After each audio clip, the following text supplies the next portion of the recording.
You've made the leap to go all in on your coaching business, and now it's like your feet are glued to the floor. You feel paralyzed by the amount of things you could be doing and the pressure from yourself and others to prove yourself. In this week's Hot Seat episode, Megan has quit her full time nursing job to go all in on her coaching business. She has family in her ear telling her she's made a terrible mistake and that she can't make it work online. Jonathan helps Megan work through the internal dialogue she's creating, define what proving herself really looks like, and how to handle the unhelpful people in her ear. I'll be back at the end to recommend another episode. Enjoy. Megan, you've been here before, but real quick, if you could just share who you are, who you work with, and what you want to talk about today, and we'll get to it. Yeah, so I work with busy, overwhelmed moms. I'm fairly new to OTM. I've been here since the January cohort. I think honestly, I sound like a broken record, but it's mindset. And I recently quit my nursing job to take this full time. So I feel like I'm just in that oh shit, I have so much to do. I have so much time in my day now, and I'm not getting anything done because it's just overwhelmed. Okay. So was that more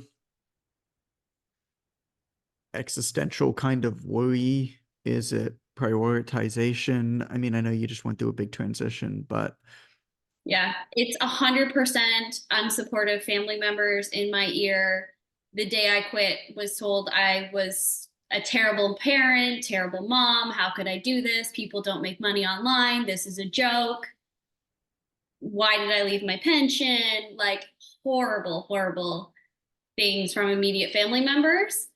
And I know I need to cut that off, but then there's the guilt of I want my kids to be around their grandparents. yeah. And they live 5 minutes away. We live in a very small town. So yeah, it's just a lot of now I feel like I have to prove myself. So it's added pressure. Right. And I feel and I'm okay usually. I mean, with my nursing career, I'm usually pretty good working under pressure. I've worked some crazy, crazy codes, crazy scenarios. But now I just feel like I need to, prove myself to everyone. Prove yourself. What does proving yourself really mean then? That I can do it, that I am a good coach, that I can get people results, that I can make money off of this, that staying in a career that wasn't fulfilling wasn't the answer to everything that I wanted in life, wasn't making me happy. And almost because you owe all of those things, it's just more a matter of recognizing it for yourself, I feel. Yeah. I feel like I've put a number on it. I won't be successful till I make 10K or until this amount of clients and I don't know how to just appreciate what I have built and what I have created. Mm-hmm. Maybe they are right until I do get to that number. So then I'm just chasing that freaking number in my head, which is just a dollar sign. They won't get it until one day they will. There's no number. There's no anything like that. My sister is a lawyer. She's my oldest. I have 3 older siblings. My sister is a lawyer. My brother is a teacher. And my other brother is a small business banker. My mom's a teacher. My dad's an engineer turned middle management logistics guy. And I do whatever the hell I do for a living. Yeah. And I wouldn't lie to you and say that they weren't supportive. They were. There was a lot of my own internal dialogue over the years of who am I? What am I doing? My sister wasn't just a lawyer. My sister was a hotshot lawyer. My sister was a non-equity partner at one of the biggest firms in downtown Toronto by the time she was 30. Wow. And I always looked up to that. She's 8 years older than me.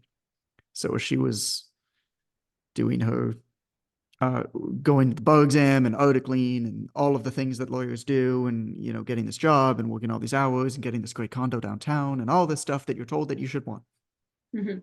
I was going through university, being a personal trainer, all that kind of stuff. And we didn't really speak. 8 years is a big gap. So we're actually like that. We live 5 minutes away from each other. We spend a lot of time together now. We're really, really close now.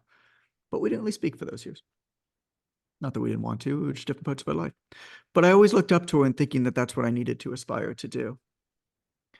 As a young Jewish boy, right, to a middle-class family. Like, it's just, you're going to be a doctor or you're nothing, basically. Yeah. And I'll never forget the moment when my sister looked at me and she said, you figured out some stuff. This was like 4 years ago. I started my website in 2011. I started Escaping Winters in 2013. I've been self-sufficient. I've been putting money away into savings for over 10 years.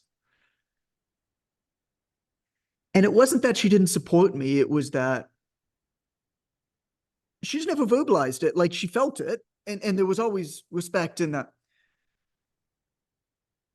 But I share that because I still remember where we were. I still remember that moment. And that's why I say they won't get it until one day they will. And it will seem like it kind of came out of nowhere. You're crushing it. Thank you. I mean, I don't know if anybody else knows, but we've got a basically an OTM like success, like OTM wins channel on Slack. And every day there's just floods of like people overcoming internal stuff or people making sales or whatever they're doing, right? Your success coach has posted in there, and we don't share it anymore. Well, actually, I think some of the stuff is shared anonymously on social media now, I think. But but we see it. And you're doing really, really well. I mean, you're easily in the top 1% of people in this industry. Thank you. But your family. Does the internal dialogue get easier at all? Like, is there like any, yeah, I know the internal dialogue's never going to go away. Yeah. But yeah. You'll never, I mean, you'll never. I'll talk from my own experience. I'll talk in first person because I can't say what you'll feel, but I could talk to you about what I felt as I've gone through this, which is I never feel like I figured it out. I still don't feel like I figured it out. I have learned to view goals as what I call waypoints. And so a goal to me is not the stop of one journey in the beginning of another. Instead, it's a beacon that pulls me towards a waypoint in one continuous journey. And I'm constantly adjusting and readjusting.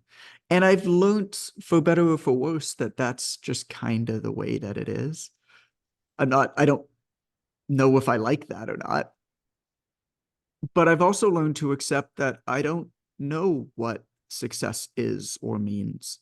I've spoken to people whose name you would know, conventionally very, very successful people, well-known, popular people. I've spoken to a lot of spiritual leaders who counsel entrepreneurs, top entrepreneurs.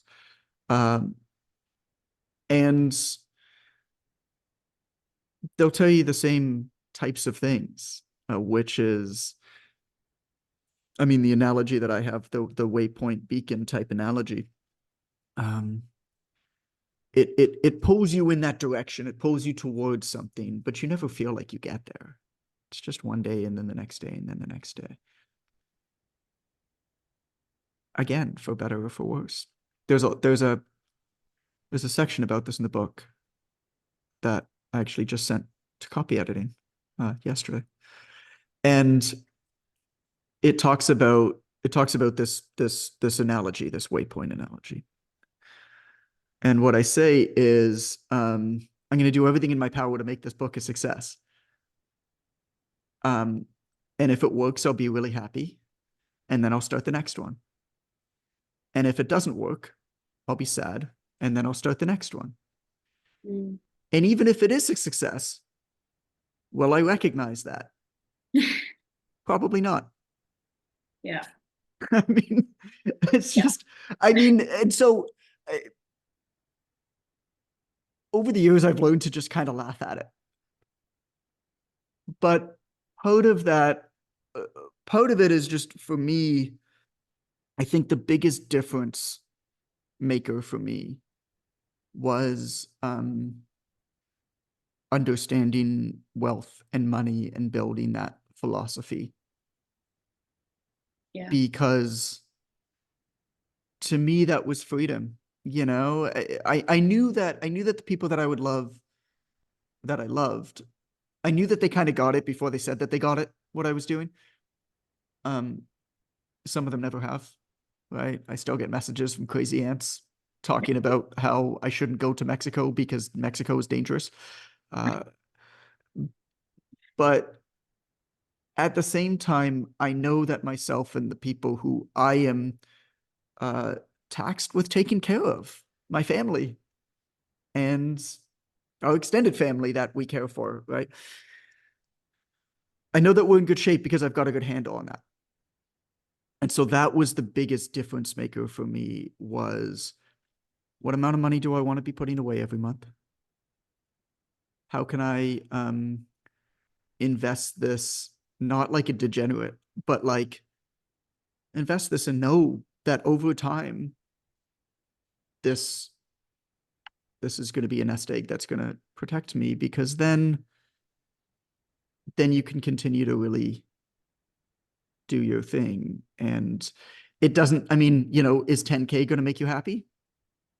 Yeah, probably today, but once you get there, it won't. Yeah. Yeah. I mean, then True. you're going to say I need True. 20K, then 50, then Yeah. 100, then whatever. And so that line is always going to move. Yeah, actually, my parents always ask me when I'm getting a real job. Is that what this is? I think the biggest thing too that I'm hearing is like you can't try to convince them. Like, and it's a waste of my energy trying to convince otherwise. Takes Yeah, away from the business. So I don't yeah. think you could try to convince them. And I think what you could do, I mean, God, I just wrote something about this with fitness and it applies. Hey, look at that. You can't, it's the same thing. You can lead by example and live a healthy lifestyle, but you can't preach health onto people. It doesn't work that way. What That's you good. can what you can do is you can lead a healthy lifestyle. You can lead by example. And you can make sure that if ever anybody wants to know anything or join you in any part of it, they're welcome. Yeah. And you can always make sure they know that, but you can't really preach it on them. And what's been interesting is that over the years, some really good friends that I've grown up with have come to me for, I mean, advice. They've just like joined me along the journey in various ways, some in bigger capacity, some in smaller ones. And other ones, I mean, my closest friend in the world, his name is also John, basically my only friend. Known him since I was 8. He's like married to an accountant. He's a building engineer. They've got 2 kids. They've got a white picket fence house. I mean, everything conventional that would make me is so miserable. But they love it and they're so Yeah. happy. And everything that I do would make them miserable. And we love the hell out of each other. And we love sharing about what we're doing to one another. And so there's some people that are going to view what you're doing, and over the years, as they see how contented you are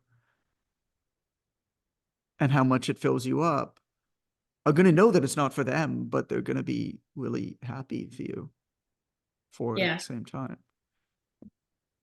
Super helpful. I could listen to you all day and I can't wait for your book. It's just Oh helpful man. knowing, you're not alone, right? We all have, the I mean, doubters. put up your hand if you've ever felt this way. Like, Oh, I love this group because I'm like, is there something wrong with me? Like, oh my yeah, God. there you go. Shane, Yeah. your triceps are looking good, man. Jesus. Yeah, you Casey- threw up your Casey knows. arms. All that I could see was just tricep just popping out the side. Uh, That's my win for the day. Thanks, there John. you I'm go. good. I was gonna come in here and need some support as well, but I'm sweet now. You're good, Yeah. man. Um, Look, Megan, you got a family here. I mean, Mhm. part of what we have tried to build with OTM, and I hope that we've done it, and we're going to continue to try to build it more and more. And we do really want to bring in, for anybody who wants to come, live events and get-togethers, and less teaching, more just like family getting together with OTM, because I think it's very common for people like us to not feel like they belong. Even in the fitness industry, I never felt like I belonged. And working in the fitness industry, you don't understand why people who don't work in the fitness industry aren't taking better care of themselves, right? And then you work in the fitness industry and you're like, why aren't trainers taking better care of themselves? And so, this online trainer mentorship, yes, there's information, yes, there's support from coaches, yes, you're building your business, but really, like, if you were to ask me what it is, it's a place for people like us, the weirdos, to meet and get to know one another. And even if you decide not to continue, or any of you decide not to continue in OTM at any point, like, stay in touch with these people, because it's the most valuable aspect of what we're doing here by far. So, Casey, what did you ask me? Do I feel like I'm successful? I do. Yeah. Yeah, I feel like we all probably view you as like where we would like to be. So I was curious if you feel kind of what we're asking about in a sense. I'm sure you've been through this for, 10, 12, whatever amount of years you've been doing it. So it Yeah. probably the voice gets a little quieter every year, but It gets yeah, just quieter, but it curious. changes and molds. I had a very interesting conversation with Allison last week. We were on like a 2-day, just like get away from the kids, and beautiful. Like, we're in Mexico, and we took a boat to an area that you can only get to via boat, and we were just us and at this like gorgeous place, and it was great. And I said to her, I admitted something to her that I'm embarrassed to admit, which is I hate myself for feeling this way, but I feel like I deserve more public recognition for the way that I have decided and the way that I live my life. The decisions that I've made, recognizing, going so far, like traveling the world to meet people, forging friendships with an incredible Hindu priest who's guided me on a lot of this stuff, of really, I think, recognizing when enough is, and keeping all of these things anyway, right? And then I look at, these very young men, or older men who have no families, that are getting a lot of recognition online, in particularly the business world or whatever. And objectively, I think anybody who's like lived a long life would look at them and just say, yeah, but they're missing something. And I feel like I deserve like more recognition. And I hate that about myself. And I said that to Allison. And what she said to me was that she's like, yeah, but you don't actually want it. Because it would change how you act. And it would make you change your decisions of how you act. And I thought about that, and she's 100% right. Building a brand around living a good life would fundamentally change how you live your life. It would have to. Like, we were in this beautiful place, her and I, and we didn't take a single picture. I would have felt like I needed to broadcast that, which would have changed our experience of it, which would have changed our mindset and our approach and how we were thinking and how I was thinking every day. I don't walk around every day thinking about content. But I would need to. So, yes, I feel like I'm successful, Casey. Thank you. I do, but I also compare myself to other people who I admire oftentimes, and I might admire one piece of what they're doing, but I feel like a part of me kind of deserves that, and I hate that about myself, and that's something that I still work through. So, I guess my answer is yes and no. Yeah, that's kind of what I was hoping and thinking you would say, because hearing Megan say about the 10K, of like, as soon as I hit 10K, it's when's 20, 25, when's 30, when's 40, when am I, that next step never It's Yeah. tough. We got to battle it. I think it's the entrepreneurial mindset and high achiever mindset as well.